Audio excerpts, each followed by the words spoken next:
Helen's Babies by John Habberton. Part 10.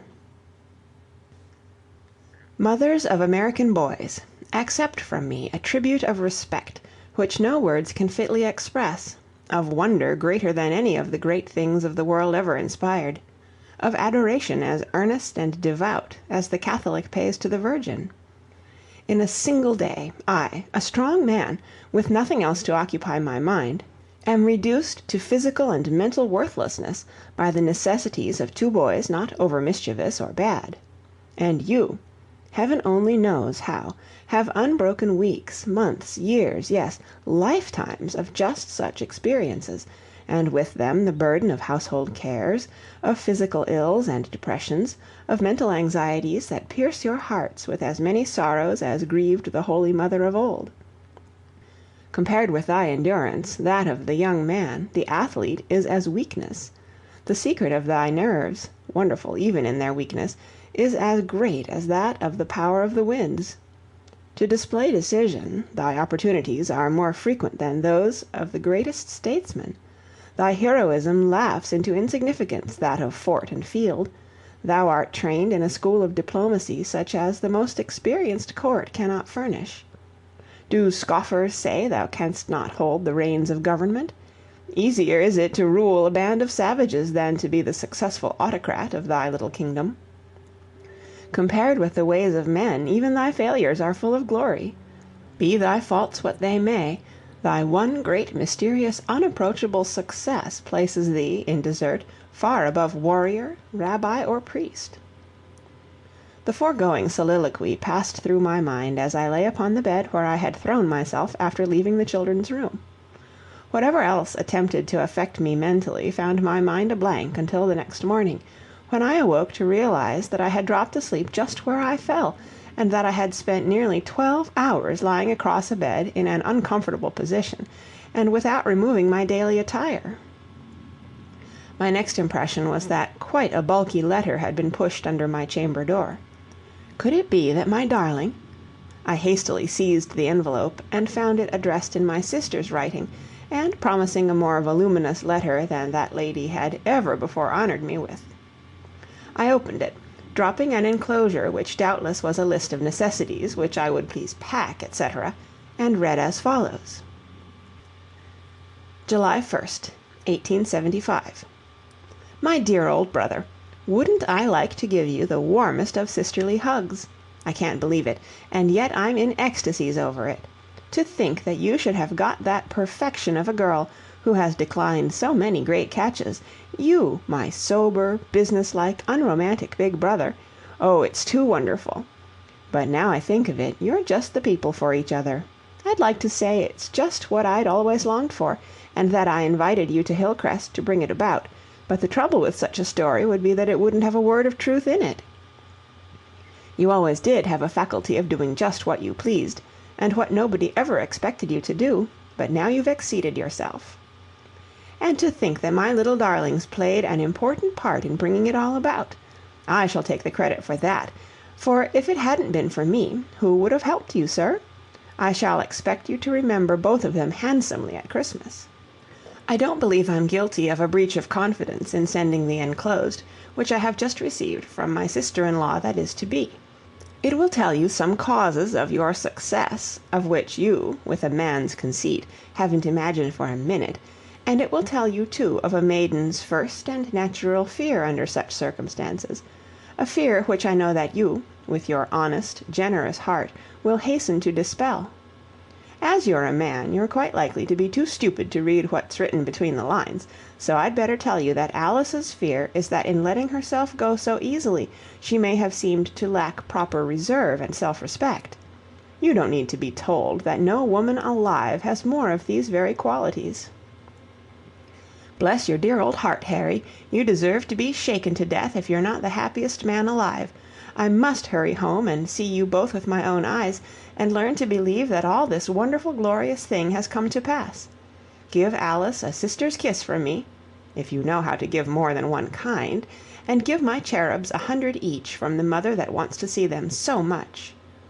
With love and congratulations, Helen. The other letter, which I opened with considerable reverence and more delight, ran as follows: Hillcrest, June 29, 1875. Dear friend Helen, something has happened, and I am very happy, but I am more than a little troubled over it too, and as you are one of the persons nearly concerned, I am going to confess to you as soon as possible. Harry, your brother, I mean, will be sure to tell you very soon, if he hasn't done so already, and I want to make all possible haste to solemnly assure you that I hadn't the slightest idea of such a thing coming to pass, and I didn't do the slightest thing to bring it about. I always thought your brother was a splendid fellow, and have never been afraid to express my mind about him, when there was no one but girls to listen. But out here I've somehow learned to admire him more than ever. I cheerfully acquit him of intentionally doing anything to create a favorable impression. If his several appearances before me have been studied, he is certainly the most original being I ever heard of. Your children are angels, you've told me so yourself, and I've my own very distinct impression on the subject, but they don't study to save their uncle's appearance. The figures that unfortunate man has cut several times, well, I won't try to describe them on paper, for fear he might some day see a scrap of it and take offense. But he always seems to be patient with them and devoted to them, and I haven't been able to keep from seeing that a man who could be so lovable with thoughtless and unreasonable children must be perfectly adorable to the woman he loved, if she were a woman at all. Still, I hadn't the faintest idea that I would be the fortunate woman. At last the day came, but I was in blissful ignorance of what was to happen. Your little Charlie hurt himself, and insisted upon your brother, singing an odd song to him, and just when the young gentleman was doing the elegant to a dozen of us ladies at once, too. If you could have seen his face, it was too funny, until he got over his annoyance and began to feel properly sorry for the little fellow. Then he seemed all at once to be all tenderness and heart, and I did wish for a moment that conventionalities didn't exist, and I might tell him that he was a model. Then your youngest playfully spilt a plate of soup on my dress. Don't be worried, 'twas only a common muslin, and 'twill wash. Of course I had to change it, and as I retired, the happy thought struck me that I'd make so elaborate a toilette that I wouldn't finish in time to join the other ladies for the usual evening walk. Consequence, I would have a chance to monopolize a gentleman for half an hour or more, a chance which, no thanks to the gentlemen who don't come to Hillcrest, no lady here has had this season.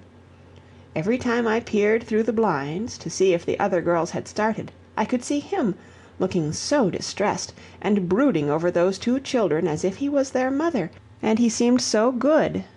He seemed pleased to see me when I appeared, and coming from such a man, the implied compliment was fully appreciated. Everything he said to me seemed a little more worth hearing than if it had come from any man not so good. Then suddenly your eldest insisted on retailing the result of a conversation he had had with his uncle, and the upshot was that Harry declared himself. He wasn't romantic a bit, but he was real straightforward and manly, while I was so completely taken aback that I couldn't think of a thing to say. Then the impudent fellow kissed me, and I lost my tongue worse than ever. If I had known anything of his feelings beforehand, I should have been prepared to behave more properly. But, oh, Helen, I'm so glad I didn't know. I should be the happiest being that ever lived if I wasn't afraid that you and your husband might think that I had given myself away too hastily. As to other people, we will see that they don't know a word about it for months to come. Do write that I was not to blame, and make believe accept me as a sister, because I can't offer to give Harry up to anyone else you may have picked out for him. Your sincere friend, Alice Mayton. Was there ever so delightful a reveille? All the boyishness in me seemed suddenly to come to the surface, and instead of saying and doing the decorous things which novelists' heroes do under similar circumstances, I shouted "Hurrah!" and danced into the children's room so violently that Budge sat up in bed and regarded me with reproving eyes, while Toddie burst into a happy laugh and volunteered as a partner in the dance. Then I realized that the rain was over and the sun was shining. I could take Alice out for another drive, and until then the children could take care of themselves. I remembered suddenly, and with a sharp pang, that my vacation was nearly at an end, and I found myself consuming with impatience to know how much longer Alice would remain at Hillcrest. It would be cruel to wish her in the city before the end of August, yet "Uncle Harry," said Budge, "my papa says 'tisn't nice for folks to sit down and go to thinkin' before they've brushed their hair mornin's. That's what he tells me." "I beg your pardon, Budge," said I, springing up in some confusion. "I was thinking over a matter of a great deal of importance." "What was it? My goat?" "No, of course not. Don't be silly, Budge." "Well, I think about him a good deal, and I don't think it's silly a bit. I hope he'll go to heaven when he dies. Do angels have goat carriages, Uncle Harry?" "No, old fellow, they can go about without carriages." "When I goesh to heaven," said Toddie, rising in bed, "I's goin' to have lots of goat carriages, and I's goin' to tate all ze angels a widin'." With many other bits of prophecy and celestial description I was regaled as I completed my toilette, and I hurried out of doors for an opportunity to think without disturbance. Strolling past the hen-yard, I saw a meditative turtle, and picking him up and shouting to my nephews, I held the reptile up for their inspection. Their window blinds flew open, and a unanimous, though not exactly harmonious "Oh!" greeted my prize. "Where did you get it, Uncle Harry?" asked Budge. "Down by the hen coop." Budge's eyes opened wide. He seemed to devote a moment to profound thought, and then he exclaimed, "Why, I don't see how hens could lay such a big thing. Just put him in your hat till I come down, will you?" I dropped the turtle in Budge's wheelbarrow, and made a tour of the flower borders. The flowers, always full of suggestion to me, seemed suddenly to have new charms and powers. They actually impelled me to try to make rhymes, me, a steady white goods salesman. The impulse was too strong to be resisted, though I must admit that the results were pitifully meager. As radiant as that matchless rose which poet-artists fancy, as fair as whitest lily blows, as modest as the pansy, as pure as dew which hides within Aurora's sun-kissed chalice, as tender as the primrose sweet, all this and more is Alice. In inflicting this fragment upon the reader, I have not the faintest idea that he can discover any merit in it. I quote it only that a subsequent experience of mine may be more intelligible.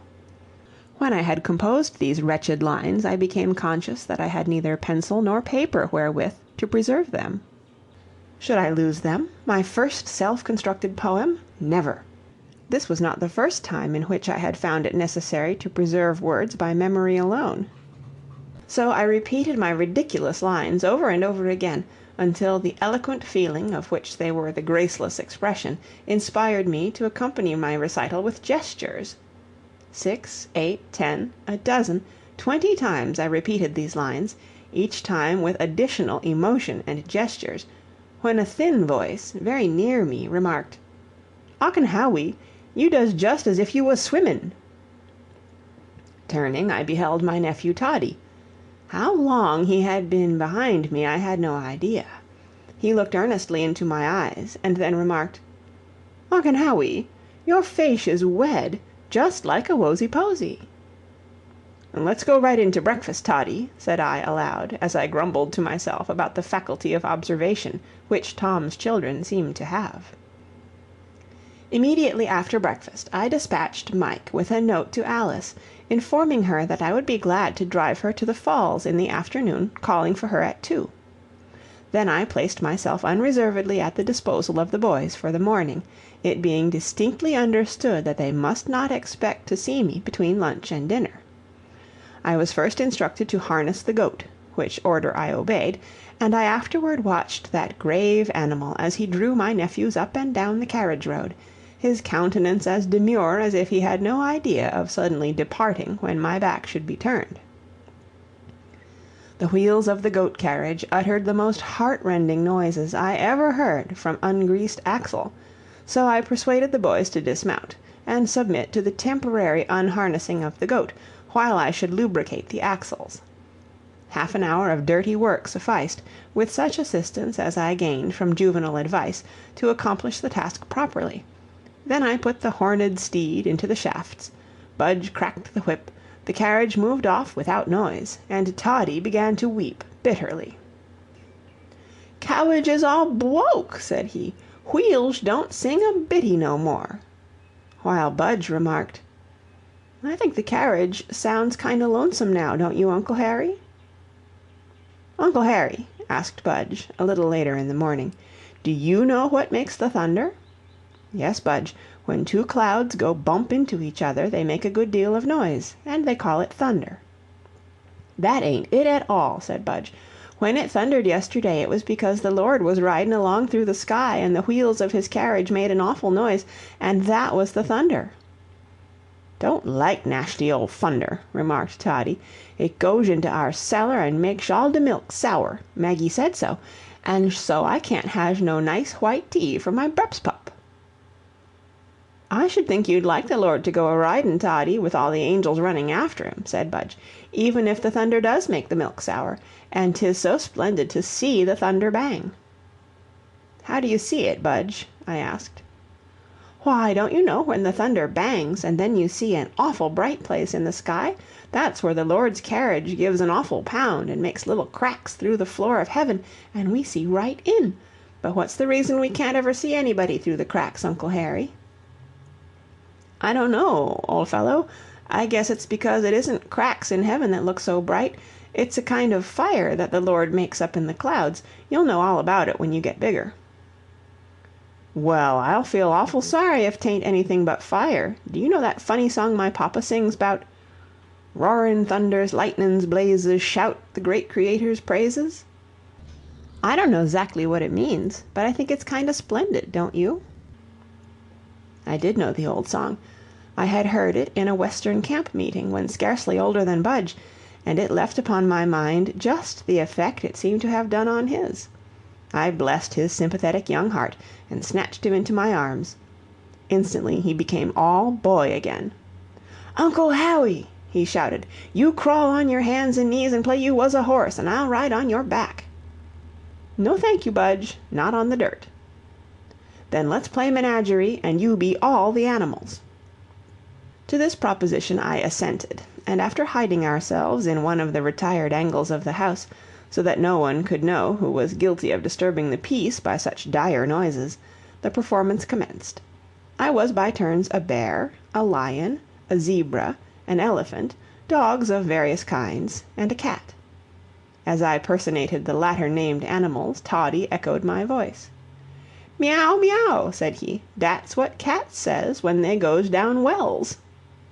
"Faith, and it's him that knows," remarked Mike, who had invited himself to a free seat in the menagerie, and assisted in the applause which had greeted each personation. "Would you believe it, Mr. Harry, dat young divil got out the front door one mornin' afore sunrise, all in his little nightgown, and went over to the doctor's and picked up a kitten lyin' on the kitchen doormat and throwed it down the well. The doctor wasn't home, but the missus saw him, and her heart was dat tender that she hurried out and throwed boards down for de poor little baste to stand on, and let down a hoe on a string, and when she got de poor little thing out, she was dat faint that she dropped on the grass, and it cost Mr. Lawrence nigh onto $30 to have the doctor's well cleaned out." "Yes," said Toddie, who had listened carefully to Mike's recital, "and Kitty Kitty said, 'Meow, meow,' when she goed down ze well, and Mish Doctor said, 'Bad boy, go home, don't never tum to my house no more.' Dat's what she said to me. Now be some more animals, Ocken Hawwy. Can't you be a whale?" "Whales don't make a noise, Toddie. They only splash about in the water." "Then grop in the cistern and plash, can't you?" Lunchtime, and after it the time for Toddie to take his nap. Poor Budge was bereft of a playmate, for the doctor's little girl was sick, so he quietly followed me about with a wistful face that almost persuaded me to take him with me on my drive, our drive. Had he grumbled, I would have felt less uncomfortable, but there's nothing so touching and overpowering to either gods or men as the spectacle of mute resignation. At last, to my great relief, he opened his mouth. "Uncle Harry," said he, "do you s'pose folks ever get lonesome in heaven?" "I guess not, Budge." "Do little boy angels' papas and mammas go off visitin' and stay so long?" "I don't exactly know, Budge, but if they do, the little boy angels have plenty of other little boy angels to play with, so they can't very well be lonesome." "Well, I don't believe they could make me happy when I wanted to see my papa and mamma. When I haven't got anybody to play with, then I want papa and mamma so bad as if I would die if I didn't see 'em right away."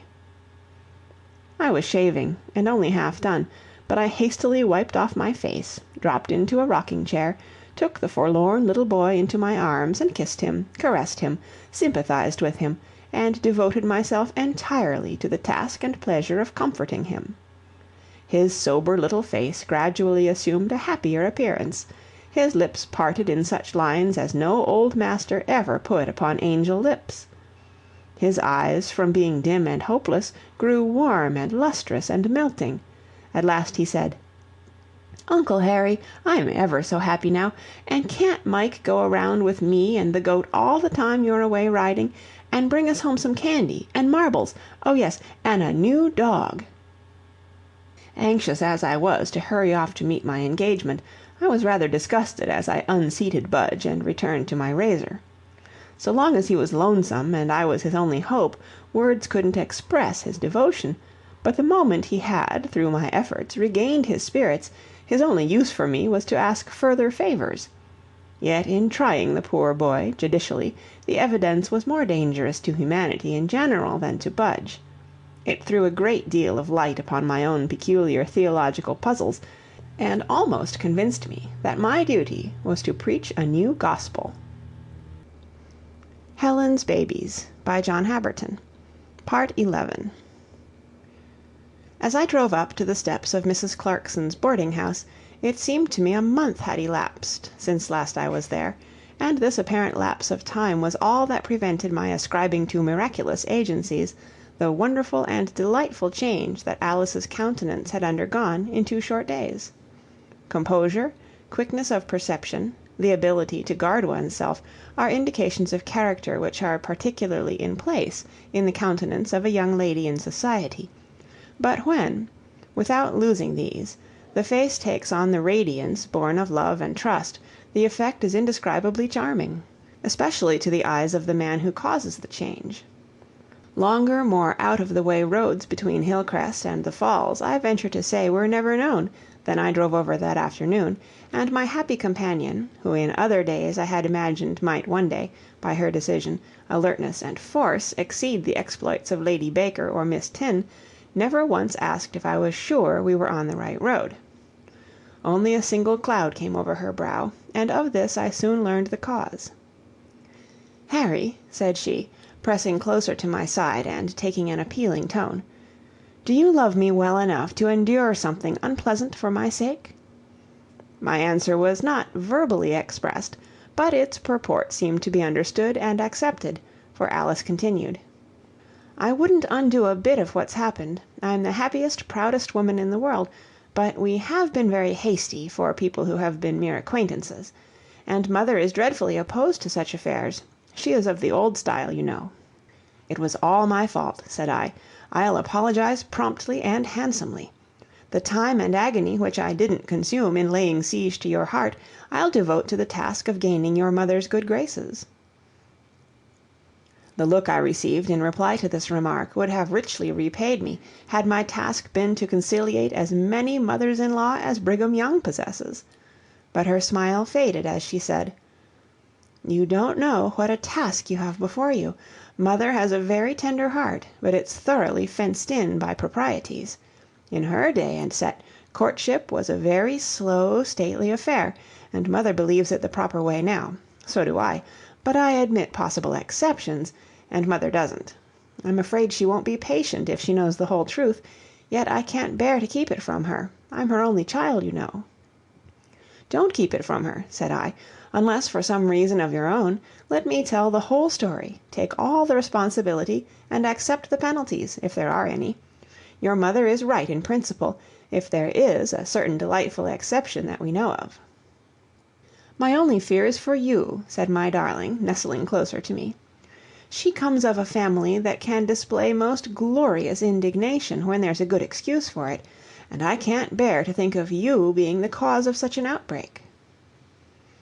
I've faced the ugliest of guns in honor of one form of love, little girl, I replied, and I could do even more for the sentiment for which you're to blame.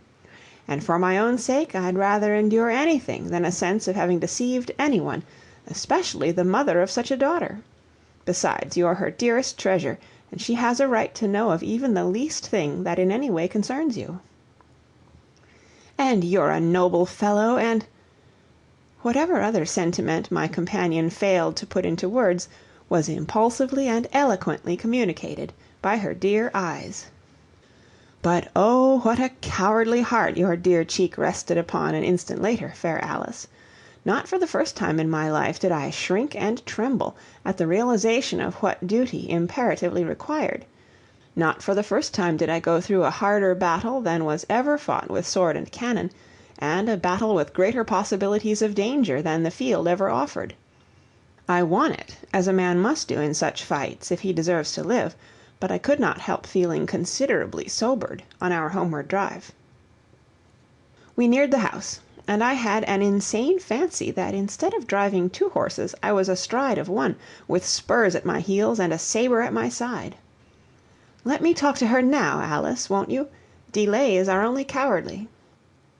A slight trembling at my side, an instant of silence that seemed an hour, yet within which I could count but 6 footfalls, and Alice replied, "Yes, if the parlor happens to be empty, I'll ask her if she won't go in and see you a moment."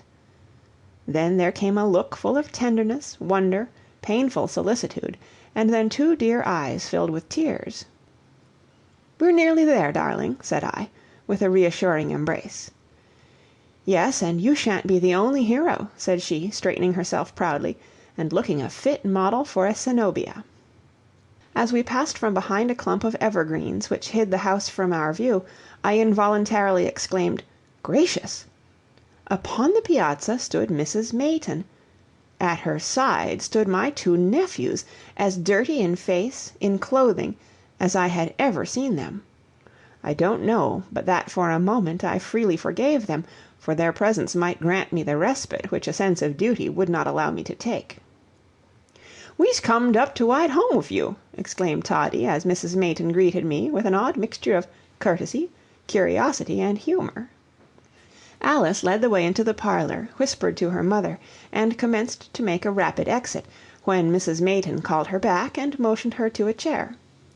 Alice and I exchanged sidelong glances.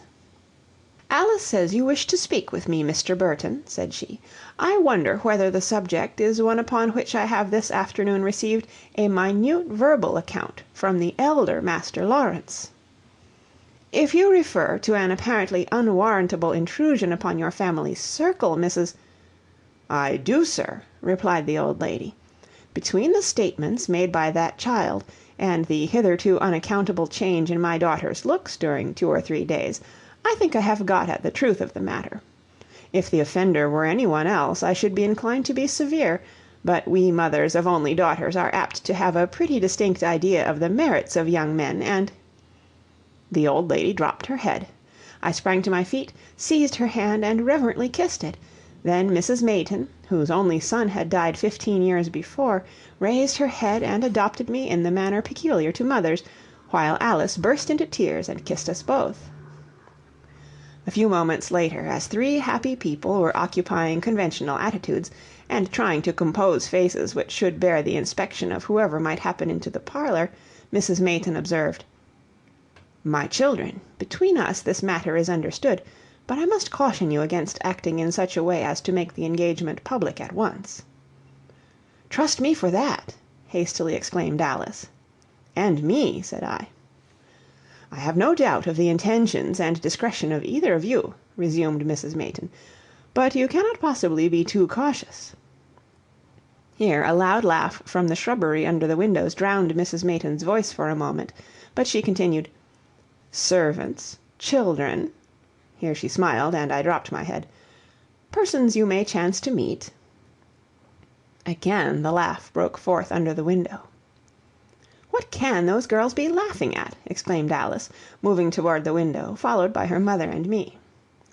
Seated in a semicircle on the grass were most of the ladies boarding at Mrs. Clarkson's, and in front of them stood Toddie, in that high state of excitement to which sympathetic applause always raises him. "Say it again," said one of the ladies. Toddie put on an expression of profound wisdom, made violent gestures with both hands, and repeated the following with frequent gesticulations: "As radiant as the matchless woes that poic artist fancy, as fair as whitest lily blows, as modest as a pansy, as pure as dew that hides within a wawa's sun-kissed chalice, as tender as your primrose sweet, all this and more is Alice." I gasped for breath. "Who taught you all that, Toddie?" asked one of the ladies. "Nobody didn't taught me. I learned it." (Footnote: learned.) "When did you learn it?" "Learned it just mornin'. Uncle Howie said it over and over and over, just yots of times, out in ze garden." The ladies all exchanged glances. My lady readers will understand just how, and I assure gentlemen that I did not find their glances at all hard to read. Alice looked at me inquiringly, and she now tells me that I blushed sheepishly and guiltily. Poor Mrs. Mayton staggered to a chair and exclaimed, "Too late! Too late!" Considering their recent achievements, Toddie and Budge were a very modest couple as I drove them home that evening. Budge even made some attempt at apologizing for their appearance, saying that they couldn't find Maggie and couldn't wait any longer, but I assured him that no apology was necessary. I was in such excellent spirits that my feeling became contagious, and we sang songs, told stories, and played ridiculous games most of the evening, paying but little attention to the dinner that was set for us. "Uncle Harry," said Budge, suddenly, "do you know we haven't ever sung 'Drown old Pharaoh's Army Hallelujah' since you've been here? Let's do it now." "All right, old fellow." I knew the song, such as there was of it, and its chorus, as everyone does who ever heard the Jubilee singers render it, but I scarcely understood the meaning of the preparations which Budge made. He drew a large rocking chair into the middle of the room, and exclaimed, "There, Uncle Harry, you sit down. Come along, Todd, you sit on that knee, and I'll sit on this. Lift up both hands, Todd, like I do. Now we're all ready, Uncle Harry." I sang the first line.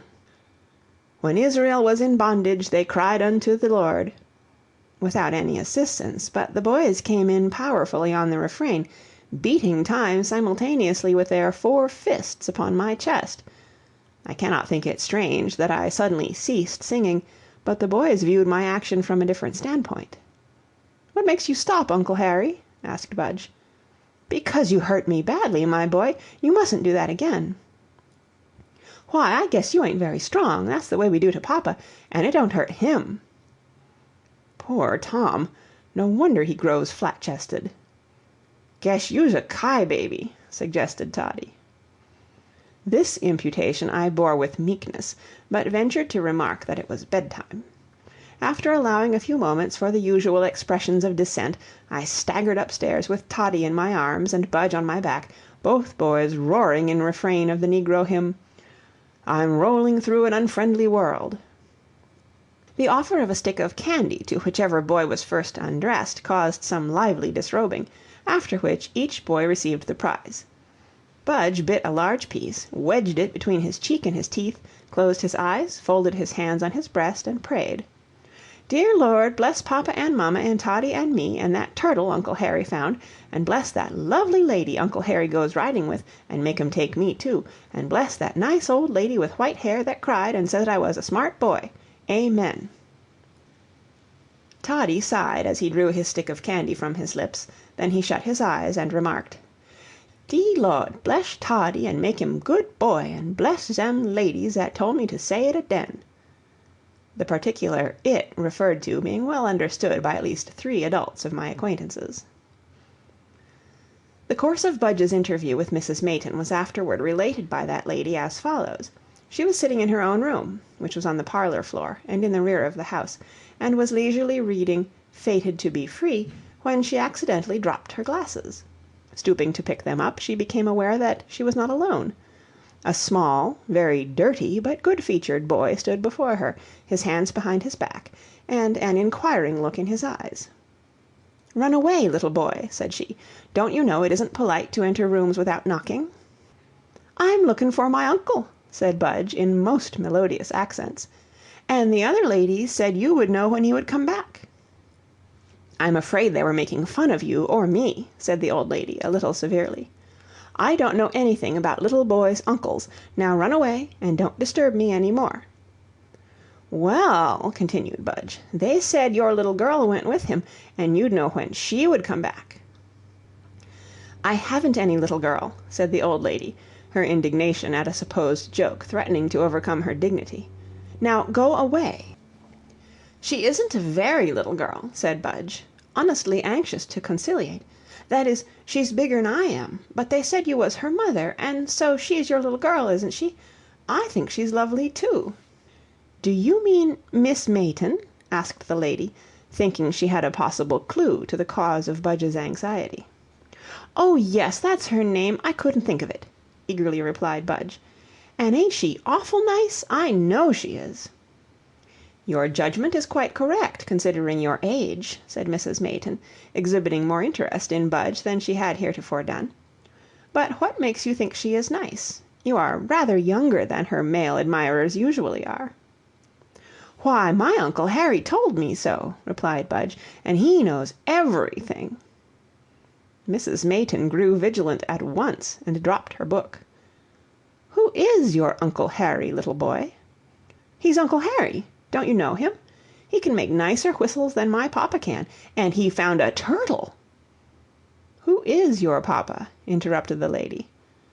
"Why, he's papa. I thought everybody knew who he was." "What is your name?" asked Mrs. Mayton. "John Burton Lawrence," promptly answered Budge. Mrs. Mayton wrinkled her brows for a moment, and finally asked, "Is Mr. Burton the uncle you are looking for?"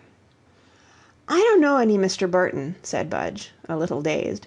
"Uncle is mamma's brother, and he's been living at our house ever since mamma and papa went off visitin', and he goes riding in our carriage, and—" "Humph!" remarked the lady, with so much emphasis that Budge ceased talking. A moment later she said, "I didn't mean to interrupt you, little boy. Go on." "And he rides with just the loveliest lady that ever was. He thinks so, and I know she is, and he 'spects her." "What?" exclaimed the old lady. "'Spects her, I say. That's what he says. I say 'spects means just what I call love, 'cause if it don't, what makes him give her hugs and kisses?" Mrs. Mayton caught her breath and did not reply for a moment. At last she said, "How do you know he gives her hugs and kisses?" "'Cause I saw him the day Toddie hurt his finger in the grass cutter, and he was so happy that he bought me a goat carriage next morning. I'll show it to you if you come down to our stable, and I'll show you the goat too. And he bought—" Just here Budge stopped, for Mrs. Mayton put her handkerchief to her eyes. 2 or 3 moments later she felt a light touch on her knee, and, wiping her eyes, saw Budge looking sympathetically into her face. "I'm awful sorry you feel bad," said he. "Are you afraid to have your little girl ridin' so long?" "Yes," exclaimed Mrs. Mayton, with great decision. "Well, you needn't be," said Budge, "for Uncle Harry's awful careful and smart." "He ought to be ashamed of himself," exclaimed the lady. "I guess he is, then," said Budge, "'cause he is everything he ought to be. He's awful careful. T'other day, when the goat ran away and Toddie and me got in the carriage with them, he held on to her tight so she couldn't fall out." Mrs. Mayton brought her foot down with a violent stamp. "I know you'd 'spect him, if you knew how nice he was," continued Budge. "He sings awful funny songs, and tells splendid stories." "Nonsense!" exclaimed the angry mother. "They ain't no nonsense at all," said Budge. "I don't think it's nice for to say that, when his stories are always about Joseph and Abraham and Moses, and when Jesus was a little boy, and the Hebrew children, and lots of people that the Lord loved, and he's awful 'fectionate too." "Yes, I suppose so," said Mrs. Mayton. When we says our prayers, we prays for the nice lady what he 'spects, and he likes us to do it," continued Budge. "How do you know?" demanded Mrs. Mayton. "'Cause he always kisses us when we do it, and that's what my papa does when he likes what we pray." Mrs. Mayton's mind became absorbed in earnest thought, but Budge had not said all that was in his heart. "And when Toddie or me tumbles down and hurts ourselves, 'tain't no matter what Uncle Harry's doin', he runs right out and picks us up and comforts us. He frowed away a cigar the other day, he was in such a hurry when a wasp stung me, and Toddie picked the cigar up and ate it, and it made him awful sick." The last named incident did not affect Mrs. Mayton deeply, perhaps on the score of inapplicability to the question before her. Budge went on. "An' wasn't he good to me today? Just 'cause I was forlorn, 'cause I hadn't nobody to play with, and wanted to die and go to heaven, he stopped shavin' so as to comfort me." Mrs. Mayton had been thinking rapidly and seriously, and her heart had relented somewhat toward the principal offender. "Suppose," said she, "that I don't let my little girl go riding with him any more." "Then," said Budge, "I know he'll be awful, awful unhappy, and I'll be awful sorry for him, 'cause nice folks oughtn't to be made unhappy." "Suppose, then, that I do let her go," said Mrs. Mayton. "Then I'll give you a whole stomachful of kisses for being so good to my uncle," said Budge. And assuming that the latter course would be the one adopted by Mrs. Mayton, Budge climbed into her lap and began at once to make payment. "Bless your dear little heart!" exclaimed Mrs. Mayton. "You're of the same blood, and it is good, if it is rather hasty." Helen's Babies by John Habberton, Part 12. As I arose the next morning, I found a letter under my door. Disappointed that it was not addressed in Alice's writing, I was nevertheless glad to get a word from my sister, particularly as the letter ran as follows: July 1st, 1875. Dear old brother, I've been recalling a fortnight's experience we once had of courtship in a boarding house, and I've determined to cut short our visit here, hurry home, and give you and Alice a chance or two to see each other in parlors where there won't be a likelihood of the dozen or two interruptions you must suffer each evening now. Tom agrees with me, like the obedient old darling that he is, so please have the carriage at Hillcrest Station for us 11:40 Friday morning. Invite Alice and her mother for me to dine with us Sunday. We'll bring them home from church with us. Lovingly, your sister Helen. P.S. Of course you'll have my darlings in the carriage to receive me. P.P.S. Would it annoy you to move into the best guest chamber? I can't bear to sleep where I can't have them within reach. Friday morning they intended to arrive, blessings on their thoughtful hearts, and this was Friday. I hurried into the boys' room and shouted, "Toddie, Budge, who do you think is coming to see you this morning?" "Who?" asked Budge. "Organ grinder?" queried Toddie. "No, your papa and mamma." Budge looked like an angel in an instant, but Toddie's eyes twitched a little, and he mournfully murmured, "I thought it was an organ grinder." "Oh, Uncle Harry," said Budge, springing out of bed in a perfect delirium of delight, "I believe if my papa and mamma had stayed away any longer, I believe I would die. I've been so lonesome for 'em that I haven't known what to do. I've cried whole pillows full about it, right here in the dark." "Why, my poor old fellow," said I, picking him up and kissing him, "why didn't you come and tell Uncle Harry, and let him try to comfort you?" "I couldn't," said Budge. "When I gets lonesome it feels as if my mouth was all tied up, and a great big stone was right in here." And Budge put his hand on his chest. "If a big tone was inside of me," said Toddie, "I'd take it out and frow it at the chickens." "Toddie," said I, "aren't you glad papa and mamma are coming?" "Yeah," said Toddie, "I think it'll be awful nice. Mamma always brings me candy when she goes away anyfare." "Toddie, you're a mercenary wretch." "Ain't a mercenary wretch, is Toddie Yancey." Toddie made none the less haste in dressing than his brother, however. Candy was to him what some systems of theology are to their adherents, Not a very lofty motive of action, but sweet, and something he could fully understand, so the energy displayed in getting himself tangled up in his clothes was something wonderful. "Stop, boys," said I. "You must have on clean clothes today. You don't want your father and mother to see you all dirty, do you?" "Of course not," said Budge. "Oh, is I goin' to be dressed up all nicey?" asked Toddie. "Goody, goody, goody." I always thought my sister Helen had an undue amount of vanity, and here it was reappearing in the second generation. "An' I wantsh my shoes made all nigger," said Toddie. "What?" "Wantsh my shoes made all nigger wif a bottle bush, too," said Toddie. I looked appealingly at Budge, who answered, "He means he wants his shoes blacked with the polish that's in a bottle, and you rub it on with a brush." "An' I wantsh a thath on," continued Toddie. "Sash, he means," said Budge. "He's awful proud." "An' I's doin' to wear my tacker hat," said Toddie, "an' my wed joves." "That's his tassel hat and his red gloves," continued the interpreter. "Toddie, you can't wear gloves such hot days as these," said I. A look of inquiry was speedily followed by Toddie's own unmistakable preparations for weeping, and as I did not want his eyes dimmed when his mother looked into them, I hastily exclaimed, "Put them on, then. Put on the mantle of rude Boreas, if you choose, but don't go to crying."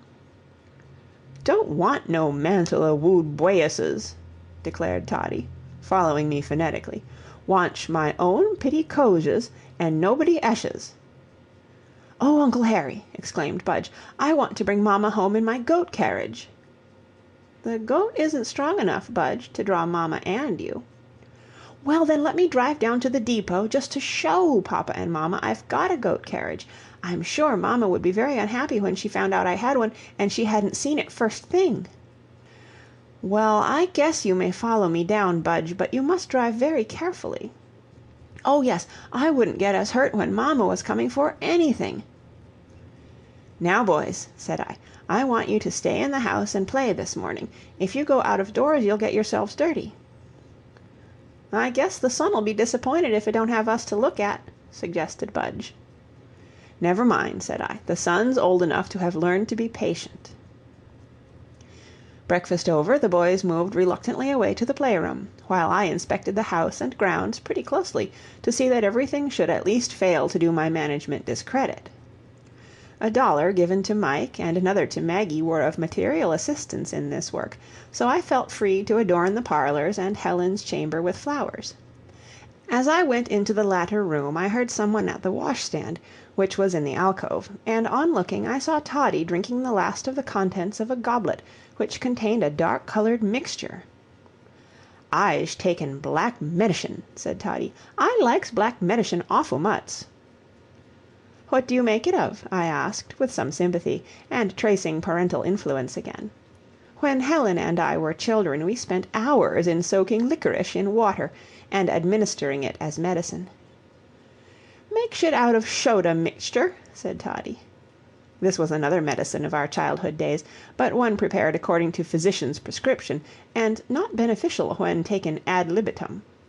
As I took the vial, a 2-ounce one, I asked, "How much did you take, Toddie?" "Took whole bottleful. 'Twas nice," said he. Suddenly the label caught my eye. It read, "Paregoric." In a second I had snatched a shawl, wrapped Toddie in it, tucked him under my arm, and was on my way to the barn. In a moment more I was on one of the horses and galloping furiously to the village, with Toddie under one arm, his yellow curls streaming in the breeze. People came out and stared as they did at John Gilpin, while one old farmer whom I met turned his team about, whipped up furiously, and followed me, shouting, "Stop thief!"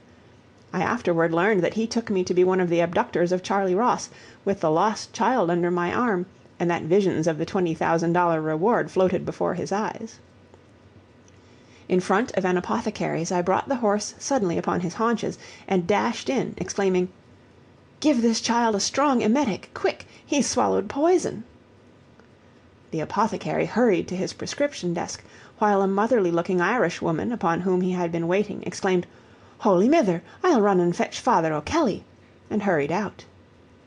Meanwhile Toddy, upon whom the medicine had not commenced to take effect, had seized the apothecary's cat by the tail, which operation resulted in a considerable vocal protest from that animal. The experiences of the next few moments were more pronounced and revolutionary than pleasing to relate in detail. It is sufficient to say that Toddy's weight was materially diminished, and that his complexion was temporarily pallid. Father O'Kelly arrived at a brisk run, and was honestly glad to find that his services were not required, although I assured him that if Catholic baptism and a sprinkling of holy water would improve Toddy's character, I thought there was excuse for several applications. We rode quietly back to the house, and while I was asking Maggie to try to coax Toddy into taking a nap, I heard the patient remark to his brother, "Budgie, down to the village I was a whale. I didn't frow up Jonah, but I frowed up a whole floor full of other things." During the hour which passed before it was time to start for the depot, my sole attention was devoted to keeping the children from soiling their clothes, but my success was so little that I lost my temper entirely. First they insisted upon playing on a part of the lawn which the sun had not yet reached. Then, while I had gone into the house for a match to light my cigar, Toddy had gone with his damp shoes into the middle of the road, where the dust was ankle deep. Then they got upon their hands and knees on the piazza and played bear. Each one wanted to pick a bouquet for his mother, and Toddy took the precaution to smell every flower he approached, an operation which caused him to get his nose covered with lily pollen, so that he looked like a badly used prize-fighter. In one of their spasms of inaction, Budge asked, "What makes some of the men in church have no hair on the tops of their heads, Uncle Harry?" "Because," said I, pausing long enough to shake Toddy for trying to get my watch out of my pocket, "because they have bad little boys to bother them all the time, so their hair drops out." "I dess my hairs is a-goin' to drop out pretty soon, then," remarked Toddy with an injured air. "Harness the horses, Mike," I shouted. "And the goat, too," added Budge. 5 minutes later I was seated in the carriage, or rather in Tom's two-seated open wagon. "Mike," I shouted, "I forgot to tell Maggie to have some lunch ready for the folks when they get here. Run, tell her quick, won't you?" "Aye, aye, sir," said Mike, and off he went. "Are you all ready, boys?" I asked. "In a minute," said Budge, "soon as I fix this. Now," he continued, getting into his seat and taking the reins and whip, "go ahead." "Wait a moment, Budge. Put down that whip, and don't touch the goat with it once on the way. I'm going to drive very slowly. There's plenty of time, and all you need to do is to hold your reins." "All right," said Budge, "but I like to look like mans when I drive." "You may do that when somebody can run beside you. Now." The horses started at a gentle trot, and the goat followed very closely. When within a minute of the depot, however, the train swept in. I had intended to be on the platform to meet Tom and Helen, but my watch was evidently slow. I gave the horses the whip, looked behind, and saw the boys were close upon me, and I was so near the platform when I turned my head that nothing but the sharpest of turns saved me from a severe accident. The noble animals saw the danger as quickly as I did, however, and turned in marvelously small space. As they did so, I heard 2 hard thumps upon the wooden wall of the little depot, heard also 2 frightful howls, saw both my nephews considerably mixed up on the platform, while the driver of the Bloom Park stage growled in my ear, "What in thunder did you let 'em hitch that goat to your axle-tree for?" I looked, and saw the man spoke with just cause. How the goat's head and shoulders had maintained their normal connection during the last minute of my drive, I leave for naturalists to explain. I had no time to meditate on the matter just then, for the train had stopped. Fortunately, the children had struck on their heads, and the Lawrence Burton skull is a marvel of solidity. I set them upon their feet, brushed them off with my hands, promised them all the candy they could eat for a week, wiped their eyes, and hurried them to the other side of the depot. Budge rushed at Tom, exclaiming, "See my goat, papa?" Helen opened her arms, and Toddy threw himself into them, sobbing, "Mama, shing Toddy one boy day." How uncomfortable a man can feel in the society of a dearly loved sister and an incomparable brother-in-law I never imagined until that short drive. Helen was somewhat concerned about the children, but she found time to look at me with so much sympathy, humor, affection, and condescension that I really felt relieved when we reached the house. I hastily retired to my own room, but before I had shut the door, Helen was with me, and her arms were about my neck. Before the dear old girl removed them, we had grown far nearer to each other than we had ever been before. And how gloriously the rest of the day passed off. We had a delightful little lunch, and Tom brought up a bottle of Roederer, and Helen didn't remonstrate when he insisted on its being drank from her finest glasses. And there were toasts drank to her and her mother, and to the Benedict that was to be. And then Helen proposed the makers of the match, Budge and Toddy, which was honored with bumpers. The gentlemen toasted did not respond, but they stared so curiously that I sprang from my chair and kissed them soundly, upon which Tom and Helen exchanged significant glances. Then Helen walked down to Mrs. Clarkson's boarding house, all for the purpose of showing a lady there with a skirt to make over just how she had seen a similar garment rearranged exquisitely. And Alice strolled down to the gate with her to say good-bye, and they had so much to talk about that Helen walked Alice nearly to our house, and then insisted on her coming the rest of the way so she might be driven home. And then Mike was sent back with a note to say to Mrs. Mayton that her daughter had been prevailed upon to stay to evening dinner, but would be sent home under capable escort. And after dinner was over and the children put to bed, Tom groaned that he must attend a road board meeting, and Helen begged us to excuse her just a minute while she ran into the doctor's to ask how poor Mrs. Brown had been doing, and she consumed 3 hours and 25 minutes in asking. Bless her sympathetic soul. The dreaded ending of my vacation did not cause me as many pangs as I had expected. Helen wanted to know one evening why, if her poor dear Tom could go back and forth to the city to business every day, her lazy big brother couldn't go back and forth to Hillcrest daily, if she were to want him as a boarder for the remainder of the season. Although I had for years inveighed against the folly of cultivated people leaving the city to find residences, Helen's argument was unanswerable, and I submitted. I did even more. I purchased a lovely bit of ground, though the deed stands in Tom's name for the present, and Tom has brought up several plans of cottage houses, and every evening they are spread on the dining-room table, and there gather round them 4 people, among whom are a white goods salesman, and a young lady with the brightest of eyes and cheeks full of roses and lilies. This latter named personage has her own opinions of the merits of all plans suggested, and insisted that whatever plan is adopted must have a lovely room to be set apart as the exclusive property of Helen's boys. Young as these gentlemen are, I find frequent occasions to be frightfully jealous of them, but they are unmoved by either my frowns or persuasions. Artifice alone is able to prevent their monopolizing the time of an adorable being of whose society I cannot possibly have too much. She insists that when the ceremony takes place in December, they shall officiate as groomsmen, and I have not the slightest doubt that she will carry her point. In fact, I confess to frequent affectionate advances toward them myself, and when I retire without first seeking their room and putting a grateful kiss upon their unconscious lips, my conscience upbraids me with base ingratitude. To think I might yet be a hopeless bachelor had it not been for them, is to overflow with thankfulness to the giver of Helen's babies. The End. End of Helen's Babies by John Habberton. Read by Kara Schallenberg.